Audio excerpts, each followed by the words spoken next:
He is the CEO and founder of Bayana, focused on the study of Arabic and of course on linguistics. He is currently focused on his Quran Tafsir series in English with its linguistic and literary focus. I know you guys are going to give him a massive GPU welcome. Bring him to the stage. It is our brother, your brother, Ustadh Noman Ali Khan.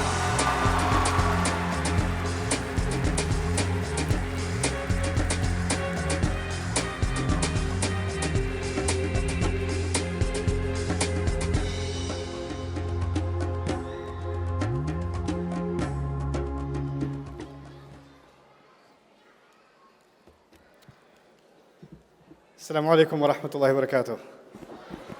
Okay, I have one of my most beloved friends with me on the stage. I don't have official permission to bring him on the stage, but I'm going to share a story with you guys tonight. But before I start sharing it, I want to hear his recitation of a couple of ayat that I will be talking to you about. So Ibrahim Bakir.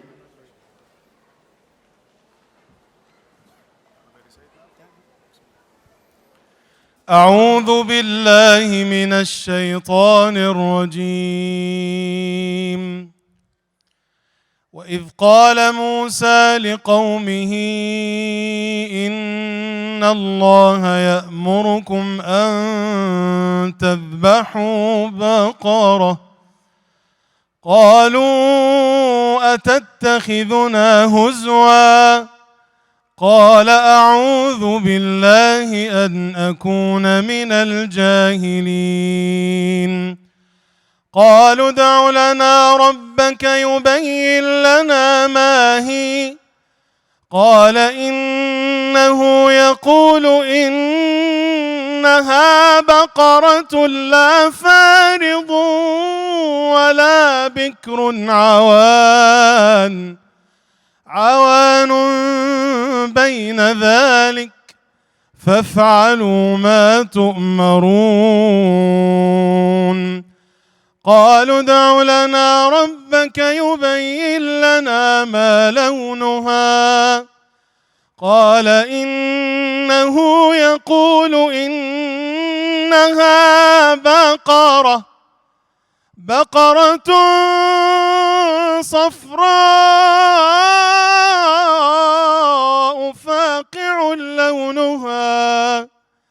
فاقع لونها تسر الناظرين.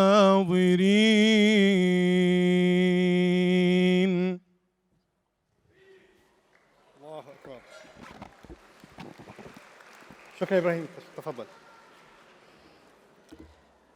الحمد لله رب العالمين والصلاة والسلام على سيد الأنبياء والمرسلين وعلى آله وصحبه أجمعين. I don't know if the people that control the lights in this room are able to hear me, but if you can turn the lights on inside so I can see people sleeping, it would help me quite a bit. The lighting in here is far too romantic. So what I'd like to share with you today is a story from the Quran, and before I do, just some introductory comments. A lot of stories in the Quran have to do with the children of Israel, many of them. And many of the prophets mentioned in the Quran are the prophets of the Israelites. But if you compare what's in the Bible and in Jewish literature about their history, and you compare it to what is in the Quran about their history, you'll see a huge difference. There's a lot less in the Quran. Allah chose in His final revelation to be very selective about which stories He's going to choose for His book. So there's very few stories in the Quran, and in fact, some of them aren't even found in Jewish literature, meaning Allah is telling us the lost chapters of Jewish history in the Quran. For example, the story of Musa and Khidr in Surah Al-Kahf is not found anywhere in Jewish literature. They don't have it. But it's a story about Musa alayhi salam, and one of the names of the Torah to the Jewish people is Torat Musa. It's the Torah of Musa, and yet one of the stories of Musa that's in the Quran is not even found in their tradition. And so the first observation, the thing I want you to think about, is that Allah gave us this book to guide humanity until Judgment Day, starting with guiding Muslims. When Muslims find Allah's guidance, and live by it, it will make easier for the rest of humanity to find that guidance and live by it. So the first audience is us, and by extension, that becomes the rest of mankind. And for our guidance, Allah chose one of the key pieces, one of the key devices by which Allah chose to guide us is telling stories. And selecting very, very special stories. So before I even start this story, I want you to just set your mind in a certain way. Why would Allah choose these very particular stories? Because these are the stories that are going to repeat themselves throughout the story of humanity. None of these stories are dead. All of these stories are alive. All of these stories replay themselves in newer and newer ways. So we have to look at the stories of the Qur'an not just as something that happened thousands of years ago, we have to look at it as something that might even be happening right now. This is the Qur'an's way of even doing contemporary commentary, a commentary on current affairs, a commentary on our reality. This is the mindset that if you remember nothing else about this lecture, I want you to remember that the next time you engage with a story in the Qur'an. Now I'm going to take you to a little bit of history. I'll ask a question to the audience, you guys can make noise. Where were the Israelites enslaved? Egypt, very good. And the Egyptians were a massive empire. They were a superpower. And they were in dominant power for thousands of years. They had a huge, huge dynasty and incredible architecture, and they were leading the world. In fact, they were the world's dominant power, and other royalties used to send their children to get their education in Egypt. So they used to get a student visa and go there to study, right? And their architecture was superior to everybody else. Their monuments were superior to everybody else. Their agriculture was superior to everybody else. They had this dominance and this feature in the world. In fact, they were so impressive that later empires, even after the Egyptian empire collapsed, later empires tried to copy the Egyptians or describe themselves as the new Egypt, right? They're the new Egyptian empire. So the Romans, even after they took over, and the Egyptian empire had long collapsed, they would take monuments from Egypt and take them to all different parts of the Roman Empire to say, we're the new Egypt. You'll see an Egyptian obelisk next to the Blue Mosque in Turkey for a reason. You'll see a pyramid on the dollar bill for a reason. These are symbols of power, and they acknowledge the superpower status of these people. Now, the Israelites, coming back to the Israelites, they were slaves. Now, let's talk about the religion of the Egyptians. It's thousands of years old. But one thing that was very important in their religion was the cow. They had many, many monuments and statues and carvings of golden cows. And they had multiple gods. They believed in many gods. And a couple of their gods, one of their gods was a bull, Apis. And another god, which is female, was a cow, Hathor. And Hathor was, they associated, the bull was associated with protection against the enemy. It was associated with power and might and stability. So the more they worship this cow, the more the empire becomes stable and is able to defeat its enemies. And the cow that was the female, the Hathor cow, its symbol was it gives us milk, it gives us the leather, it gives us the meat, it gives us the bones, it tills our soil, it's our mother. It's our, you know, Muslims call Allah, one of Allah's names is Ar-Raziq, the provider. For them, the Raziq was the cow.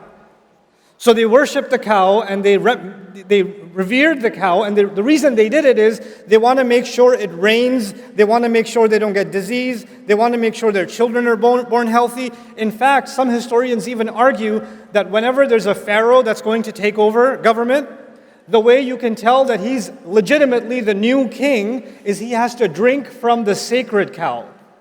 He has to have the divine cow's milk for him to be associated with that power. They even believe that the sun rises from the east and the west. A cow carries it from the sun and takes it to the east. It takes it to the west. That's what they believed about the cow. Now, I don't want to give you a lecture about the Egyptian religion, but I do want you to know something about it. The cow was a big deal. The cow was a very big deal. Now, the Israelites were enslaved under the Egyptians for many generations. So there are many generations of Israelites who were born and they don't know what it means to be free. They've never known it. Their father didn't know it, their grandfather didn't know it, their great-grandfather didn't know it. All they know to be is slaves of a master class race that treats them like animals. That's the best case scenario. Many times they treat them worse than animals. And they're used to living like that. That's how their life looks.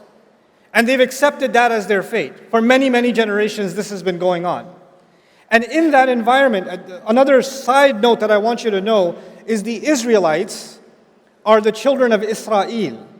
And Israel, if you go back further up, these are the children of Ibrahim alayhi salam.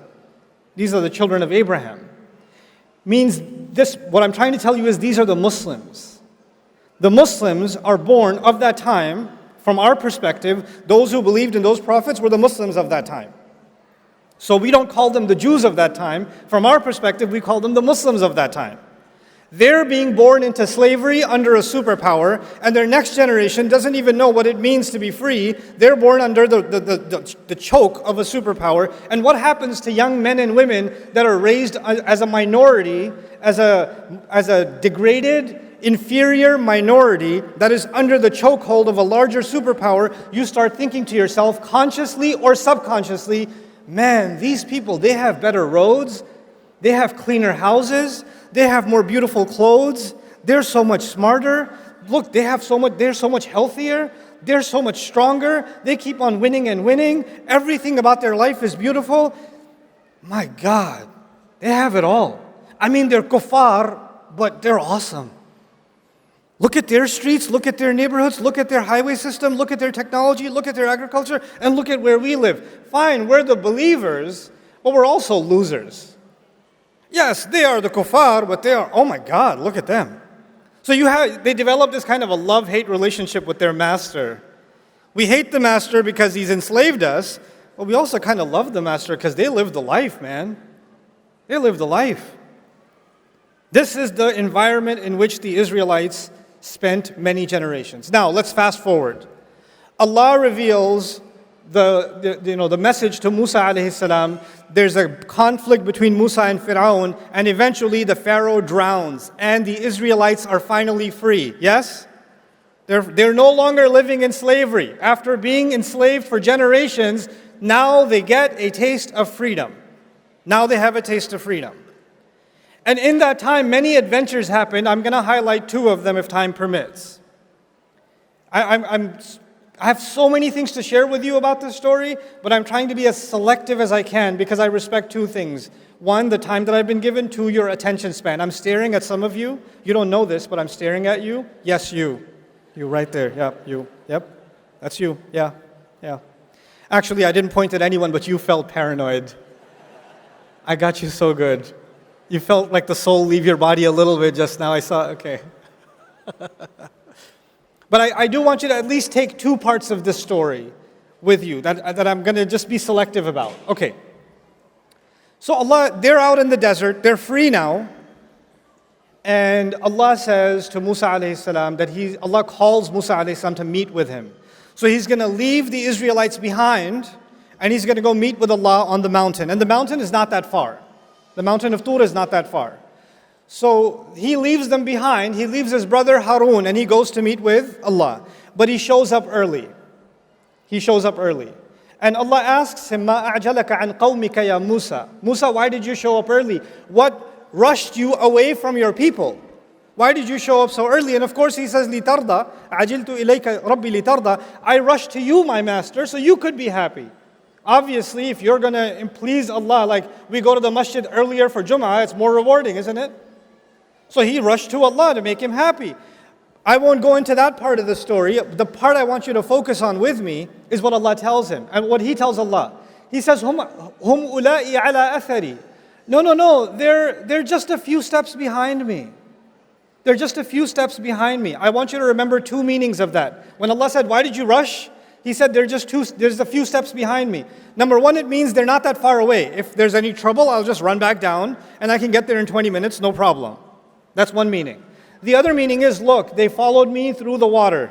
They followed me and they fought their fear against the Pharaoh and they crossed this desert with me and they've seen so many miracles. I'm pretty sure they're going to respect my leadership if I'm just gone for 10 extra days. Nothing's going to go wrong. They're still on my footsteps. They're still, I'm pretty sure they're going to be okay. And Allah says, actually, Samiri, there's a fellow named Samiri, a foreign name actually. he has put them in trouble. He's confused them. He's created chaos among them.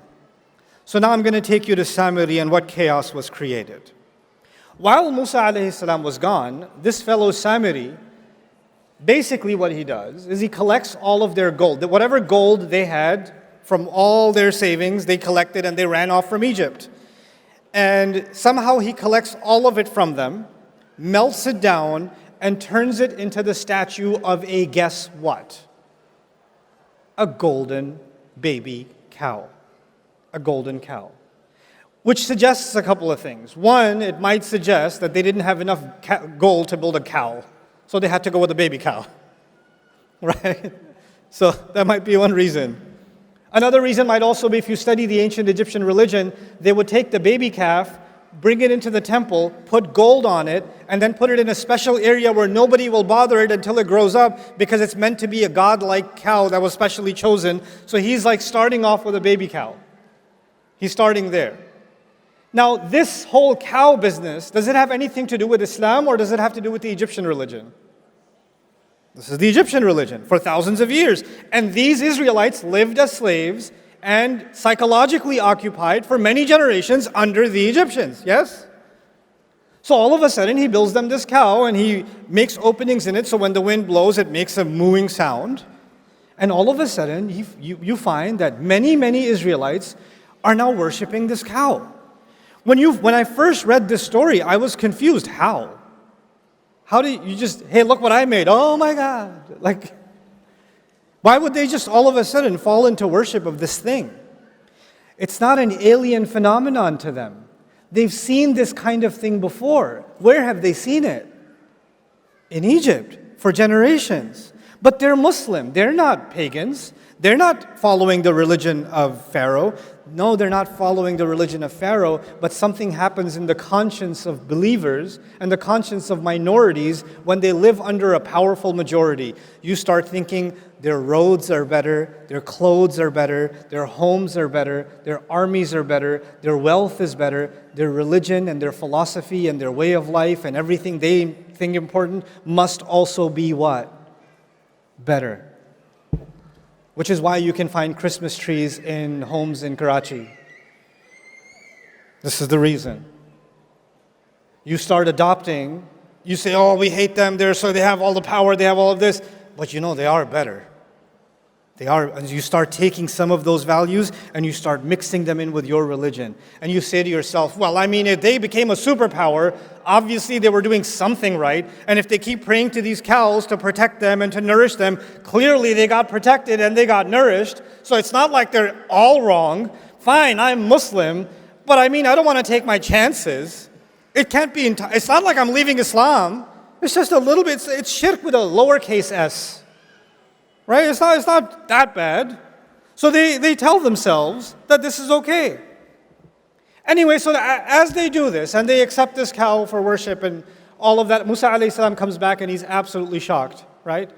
And the reason I wanted to share this story with you is two parts.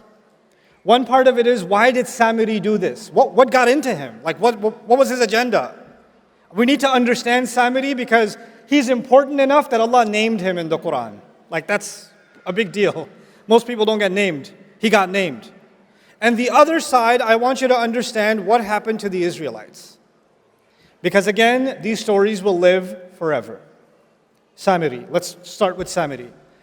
Musa alayhi salam comes back and asks him, after he's done yelling at them, he yells at his brother, he gets angry at his brother. We're not talking about that. We're talking about how did he deal with Samiri. Ma khatbuka ya Samiri? Hey, what's your deal, Samiri? What'd you do this for?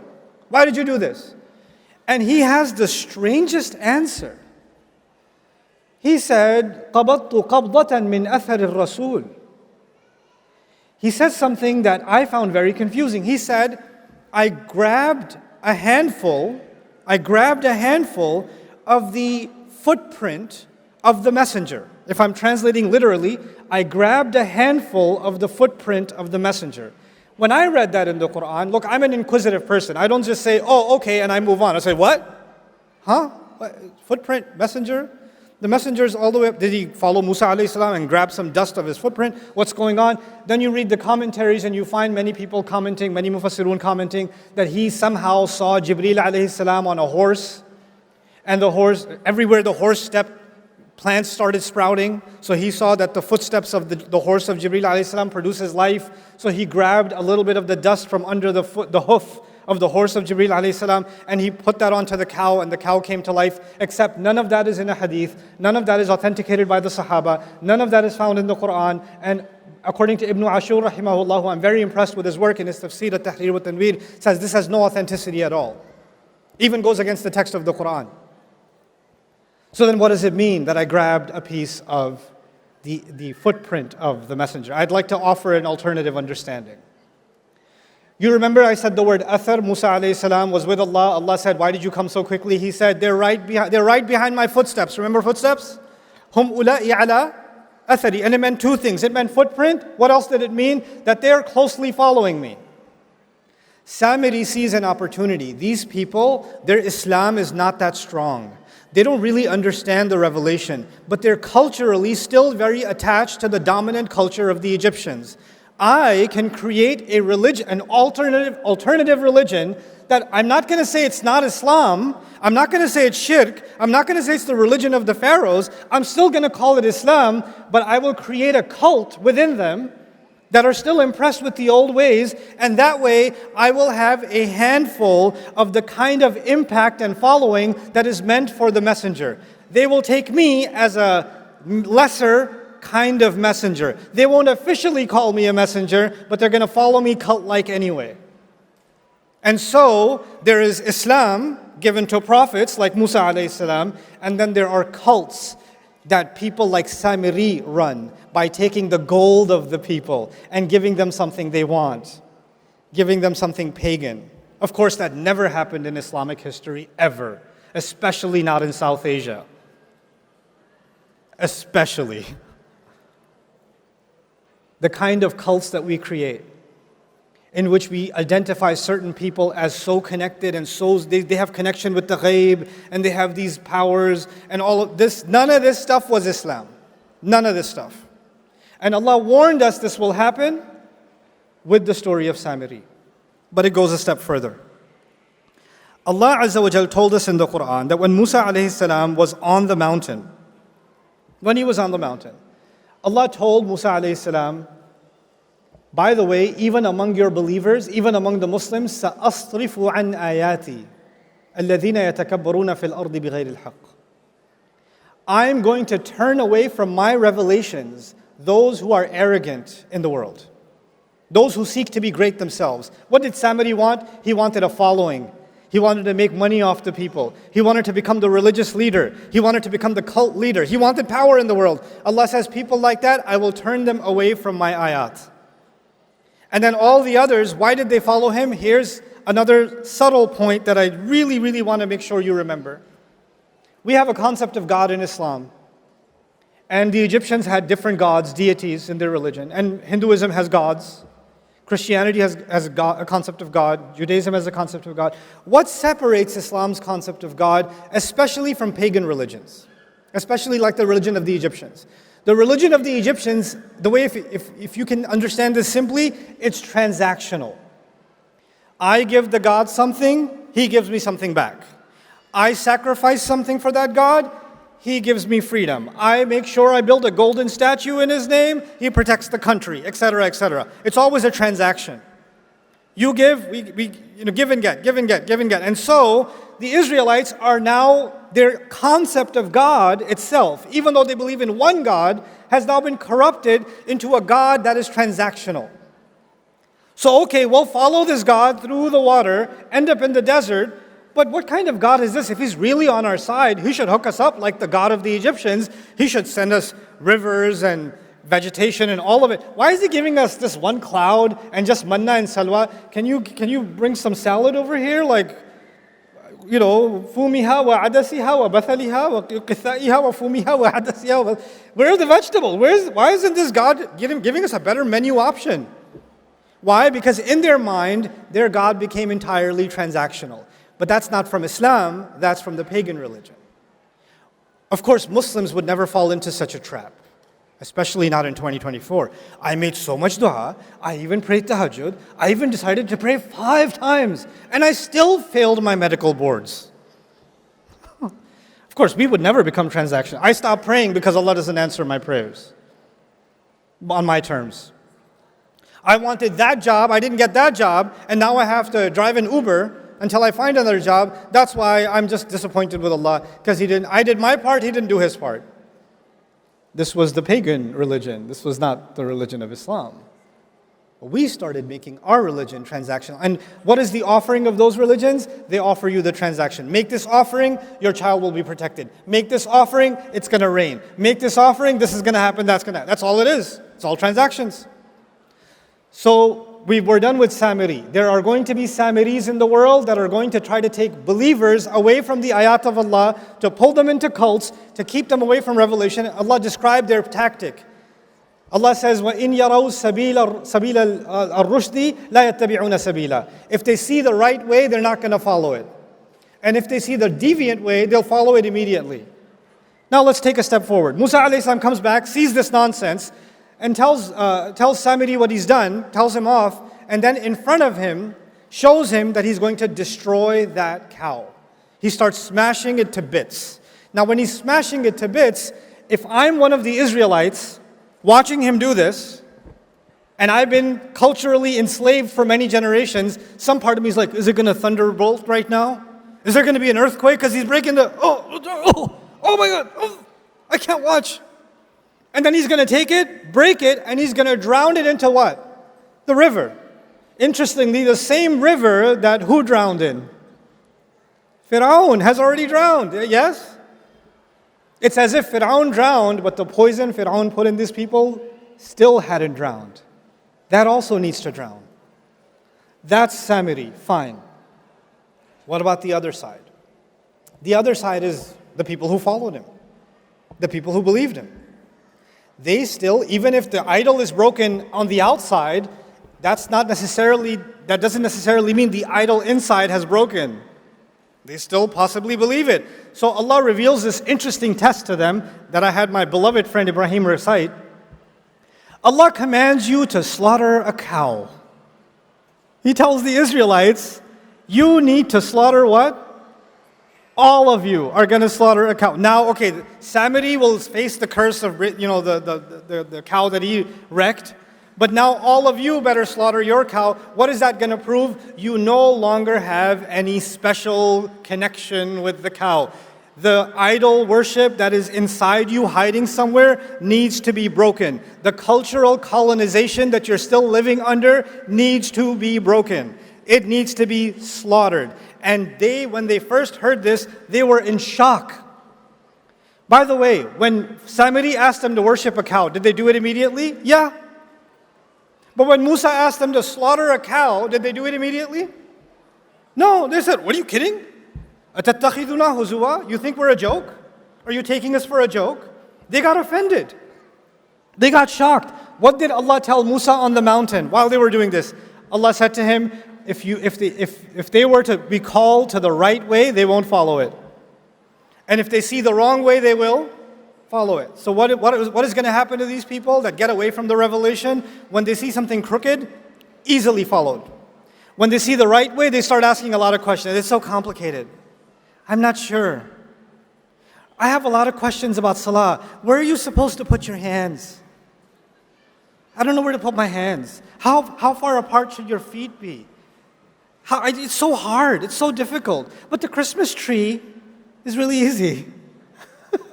The wrong thing's super easy. But the right thing, I got a lot of questions. What kind of cow? I'm confused. What kind of cow? And what did Allah do? Allah said, a cow that's never been bothered. It's not too young and not too old. Which, by the way, not too young and not too old, perfect age, that would be the sacred cow in Egypt, isn't it?